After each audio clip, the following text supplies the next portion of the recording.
नामदेव वाटकर यांचा जन्म कोल्हापूर जिल्ह्यातल्या एका लहान गावात मसूदमळे इथे 1921 साली. हो, आणि त्यांचं बालपण म्हणजे खूप गरिबीत आणि संघर्षात गेलं.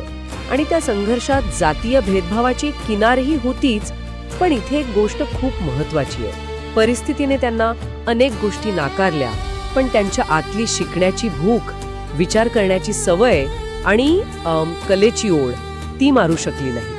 त्यांच्या घरची परिस्थिती गरीब होती, पण त्यांचं मन विचारांनी श्रीमंत होतं आणि याच आंतरिक शक्तीमुळे त्यांचं व्यक्तिमत्व घडत गेलं. आणि या विचारांना त्यांनी शब्दांचं रूप दिलं. ते एक लेखक, नाटककार म्हणून ओळखले जाऊ लागले. पण त्यांचं लेखन केवळ मनोरंजनासाठी नव्हतं, बरोबर? त्यांच्या लेखनात एक प्रकारची सामाजिक बांधिलकी होती. अगदी बरोबर. त्यांचं लेखन हे त्यांच्या अनुभवातून आणि चिंतनातून आलेलं होतं. त्यांनी शेतकरी, कामगार, दलित आणि जे वंचित आहेत त्यांच्या वेदना आणि समस्या आपल्या साहित्याच्या केंद्रस्थानी ठेवल्या. त्यांच्या शब्दांमध्ये एक प्रकारची आग होती. एका ठिकाणी त्यांच्याबद्दल असं म्हटलं आहे की त्यांचे शब्द आग ओकत असत, पण ती आग विझवण्यासाठी नव्हे तर अंधार उडवण्यासाठी होती. हे वाक्य त्यांच्या लेखनाचा आणि व्यक्तिमत्वाचा गाभा स्पष्ट करतं.